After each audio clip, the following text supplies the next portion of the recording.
Magandang gabi mga masters, bali ngayon po ay 3 videos po ma-upload ko po sa aking YouTube channel. Tama nga mga masters, 3 videos nga po ma-upload ko po. Yon, what's up mga masters? Nandito na naman tayo sa panibagong araw, panibagong kabanata na naman ang pagsasama-samahan natin ngayon guys.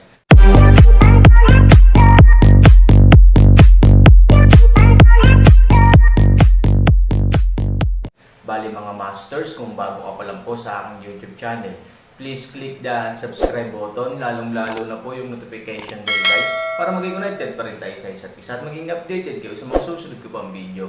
Bali mga masters, bago natin umpisahan ng kwento ay mag-shoutout po muna tayo para sa mga solid nating tagapakinig. Sobra akong nagpapasalamat sa inyo mga Sec Masters at aking mga Emperor. Maraming salamat sa solid na pagsuporta nyo. Yun na nga mga masters, no? Bali hindi na ito patagalin. In 3, 2, 1, let's go! Mga masters, baka pwedeng hindi tayo mag-skip ng ads. Salamat mga masters. Ang bagong yugto ni Daryl sa storytelling channel sa YouTube mapapakinggan. Ang bagong kabanata. Nang marinig ito ni Daryl, siya ay napakamot ng ulo at sinabi, "Miss Lynn, humihingi ulit ako ng unti pang pag-unawa. Sana ay maintindihan mo ang aking mga nais pang gawin sa aming mundo." Sabi ni Daryl. Nang marinig ito ni Lynn, siya ay nagpasya at nagsabi, "Kung hindi mo nais na bumalik sa aming kaharian, ako na lang ang babalik mag-isa. Hindi ko alam kung ano ang totoo mo talaga dahilan. Kung bakit nagbago ang iyong isipan para magtagal pa tayo sa mundo nyo ng mga tao. Sa bagay, nandito nga pala ang iyong mga pamilya. At sino nga ba kami sa iyo? Lalo na ako. Hayaan mo. Hindi na kita pipilitin na sumama sa akin sa pagbalik sa aming kaharian ng mga elf. Hindi ko na makakaya na magtagal pa sa inyong mundo. Dahil ayoko din na mag-alala pa ang aking ama. Maiwan na muna kita. Ako ay magtutungo na kung nasaan ang lahat para magsaya. Ayoko sayangin ang oras ko sa pag-intindi sa lahat ng gusto mong gawin. Ang mga nais mo lang ang iniisip mo. Hindi ang kalagayan ko at kalagayan ng aking mga kalahi." Sabi ni Lynn. At ito ay naglakad na papalabas ng silid hapagkainan. At si Daryl ay mabilis na hinawakan ang kamay ni Lynn. Sa paghawak ni Daryl sa kamay ni Lynn, mabilis na inalis ni Lynn ang kamay ni Daryl sa pagkakahawak. At ito ay naglakad na palabas ng silid hapagkainan upang sumunod sa iba patungo sa harden ng kaharian ni Daryl. Nakikita ni Daryl ang paglabas ni Lynn. At nang nakalabas na si Lynn, si Daryl ay halos maiyak ng walang luha, nang hindi maintindihan ni Lynn ang kanyang mga dapat gawin pa sa kanilang mundo. At si Daryl ay napabulong sa kanyang sarili at sinabi, "Mukhang kailangan ko agad matapos ang mga dapat kong gawin sa aming mundo." At tama si Miss Lynn, dahil sa lagusan na aming natuklasan. Hindi ko na puproblemahin ang pagtungo sa ibang mundo ng iba't ibang nilalang. At sa mundo namin mga tao. At kailangan maisagawa ko na agad. At bukas na bukas ang aking mga pinaplano. At si Daryl ay dahan-dahan na din lumabas sa silid hapagkainan. At ito ay hindi na muna tumungo kung nasaan ang kanyang mga kapamilya. At si Daryl ay lumabas ng kanyang kaharian upang puntahan si General John.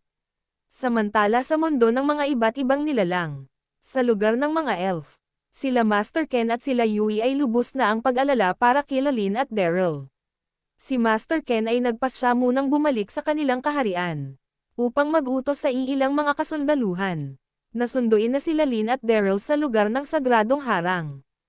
At agad-agad nagtungo ang mga kasundaluhan ng lahing elf, sa lugar kung nasaan ang sagradong harang. At ang mga ito ay naglakbay ng mabilis. Matapos ang araw na sila General Allen, General Denki, General Cassandra, kasakasama si Charlie na tumungo sa lugar ng mga mangkukulam. Upang alamin ang katotohanan na, ang mga lahing mangkukulam na elf, ay may sariling lungsod na malayo sa palasyo ng mga elf. At matapos mapatay ni Charlie ang isa sa mga kasundaluhan na nagpapatrolya nung gabi na iyon, mas naging mahigpit ang mga kasundaluhan ng mga elf, na magbantay sa kanilang nasasakupan. At simula nun, hindi na naramdaman ng mga elf na kumilos ng patago ang mga lahing demonyo. Kaya nagpasya muna si Master Ken na bumalik sa kanyang palasyo kasama si Yui. Tuldok, upang antayin ang iilang kasundaluhan ng lahing elf na nagtungo sa lugar ng sagradong harang, upang sila Daryl at Lynn ay pabalikan na sa palasyo ng mga elf. Naglakbay ang mga kasundaluhan ng lahing elf, bago nakarating sa sagradong harang. At sa kanilang pagdating sa lugar, na kung saan nandun ang sagradong harang. Sa pagdating nila hindi nila nakita sila Daryl at Lynn. Kahit na hinalughog na nila ang buong lugar kung nasaan nakatayo ang sagradong harang. Na nasasakupan ng lahi ng mga elf. At sa hindi nila nakita sila Daryl at Lynn. Ang mga kasundaluhan ay nagpasya ng bumalik sa palasyo upang sabihin kay Master Ken. Na wala silang nadatnan na kahit na sino sa lugar na kanilang pinuntahan. At sa pagbalik ng mga kasundaluhan sa mga oras na ito sa palasyo.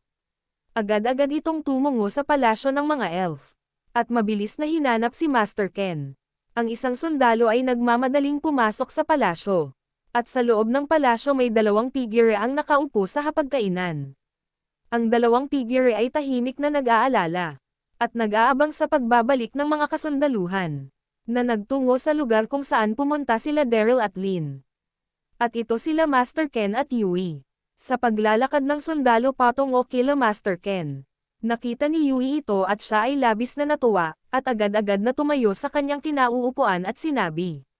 Master Ken, bumalik na ang isa sa mga kasundaluhan, na inutusan mo para pabalikan na sila Miss Lynn at Ginoong Vin. Sa ating palasyo, kasakasama na kaya nila sila Miss Lynn at Ginoong Vin. Sabi ni Yui, nang marinig ito ni Master Ken. Agad ito tumingin sa hindi kalayuan. At natanong na nga ni Master Ken na. Nagmamadali ang isang sundalo na patungo sa kanilang ni Yui. At maya-maya, nakarating na ang sundalo sa hapagkainan. At ito ay yumuko at sinabi, Master Ken, kami ay nakabalik na sa ating kaharian. Sabi ng isang sundalo, nang marinig ito ni Master Ken. Agad niyang pinaalis ang pagkakayuko nito at sinabi, nasaan na ang aking anak at si Vin na kasakasama niyang tumungo sa lugar kung nasaan ang sagradong harang. Sabi ni Master Ken, nang marinig, ito ni Yui, siya ay labis ang pananabik sa sasabihin, ng isa sa mga kasundaluhan ng lahing elf, na nagtungo sa lugar ng sagradong harang. At ito ay napatingin ng husto sa sundalo. At ang isang sundalo ng lahing elf, nang marinig niya ang tanong ni Master Ken, siya ay agad-agad na nagsalita at sinabi, Master Ken, kinalulungkot ko sabihin sa inyo na hindi namin nakita sila Prinsesa Lynn. At ang kasama niya sa lugar ng sagradong harang. Naghanap na kami sa buong lugar, ngunit hindi namin sila nakita, na kahit bakas ng kanilang pananatili sa lugar na iyon ay wala kaming nakita. Sabi ng isang sundalo ng lahing elf. Nang marinig ito nila Master Ken at Yui. Sila ay labis na nagulat at si Yui ay napaupo ulit ng bigla sa pagkagulat. At si Master Ken ay napasigaw at sinabi, ano, paanong hindi nyo nakita ang aking anak sa lugar na kung nasaan ang sagradong harang? Hindi pwedeng wala ang aking anak sa lugar na iyon. Magmadali ka, bumalik kayo sa lugar kung nasaan ang sagradong harang at magsama ka ng ilang mga libong kasundaluhan. At kalughugan nyo ang buong lugar na iyon. Huwag kayong babalik hanggat hindi nyo nakikita ang aking anak. Sabi ni Master Ken sa galit na tono. At nang marinig ito ng isang sundalo agad-agad itong tumugon at sinabi. Masusunod Master Ken. At agad-agad itong naglakad ng mabilis at tumungo ulit sa labas ng palasyo at pumunta sa mga kasundaluhan. At nagpasya ulit silang bumalik sa lugar kung nasaan ang sagradong harang. Kasakasama ang libong kasundaluhan ng lahing elf. At mabilis na nagsitungo ang mga kasundaluhan na ito na nagmula sa lahi ng mga elf. Sa lugar kung nasaan ang sagradong harang. Sa pag-alis ng mga kasundaluhan ng lahing elf para bumalik sa lugar ng sagradong harang. Si Yui ay nagsalita at sinabi, Master Ken, nasaan na kaya sila Miss Lynn at Ginoong Vin? Na kahit ang mga kasundaluhan na unang nagtungo roon ay hindi sila nakita. Ano na kaya ang nangyari sa kanila? Ilang araw na ang lumipas. Wag naman sana. Wala sanang nangyari hindi maganda kila Miss Lynn at Ginoong Vin. Sabi ni Yui. At ito ay napaluha sa pag-aalala. Nang marinig ni Master Ken ang sinabi ni Yui at nang mapansin nito ang luha ni Yui. Siya ay nakaramdam din ng sobrang pag-alala sa kanyang anak, at si Master Ken ay nagsalita at sinabi. Makikita din sila ng ating mga kasundaluhan. At sa tingin ko hindi naman hahayaan ni Lynn. Na may mangyari sa kanilang hindi maganda. Lalo na si Vin sa lugar na kanilang pinuntahan. Sabi ni Master Ken. Pilit nitong pinalalakas ang loob ni Yui. Na kahit siya mismo ay sobra na din ang pag-alala sa mga oras na ito. Tuldok. At maya-maya si Yui ay nagsalita. Hindi kaya. Nung araw na sila Charlie kasama ang iilang kasundaluhan ng mga lahing demon. Na nagtungo sa lugar ng mga mangkukulam. At nung gabi na pinaslang ni Charlie ang isa sa mga kasundaluhan natin Master Ken. Napansin nila na wala sila Miss Lin at Ginoong Vin. Sa ating palasyo at sa lugar ng mga mangkukulam na elf. At, sadyang hinanap ng mga kasundaluhan ng lahing demon sila Miss Lin at Ginoong Vin. At baka, sila Miss Lin at Ginoong Vin ay nahuli ng mga lahing demon. Sabi ni Yui, nang marinig ito ni Master Ken. Siya ay napaisip din bigla at sinabi, hindi malabo na nangyari ang mga naisip mo Yui. Kailangan malaman natin na nahuli ba ng mga lahing demonyo sila Lin at Vin at dinala sila sa kaharian ng mga demonyo. Kailangan may gawin ako. Maywan na muna kita ako ay mag-utos sa iilang mga kasundaluhan na magmanman sa kaharian ng mga demonyo.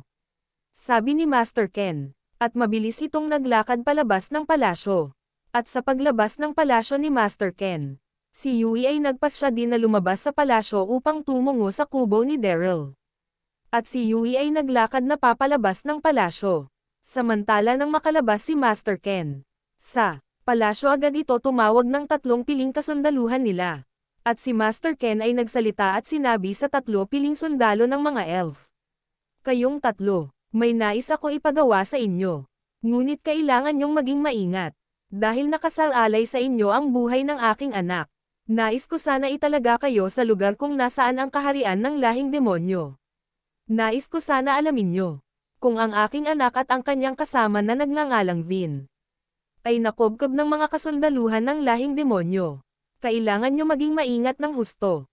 Dahil kapag nahuli kayo ng mga kasundaluhan, baka ano ang isipin ng mga kasundaluhan ng haring demonyo at baka maisipan nila na saktan ang aking anak. Yun na nga mga masters, no? Bali panibagong kabanata na naman yung natapos natin ngayong gabi. Muli, maraming salamat po talaga sa walang sawang suporta po sa aking YouTube channel na talagang inaabangan nyo po ang bawat upload ko po. Bali mga masters, magkita-kita ulit po tayo bukas ng gabi at ngayon po ay magpapaalam po muna tayo. Bali mga masters, bye-bye!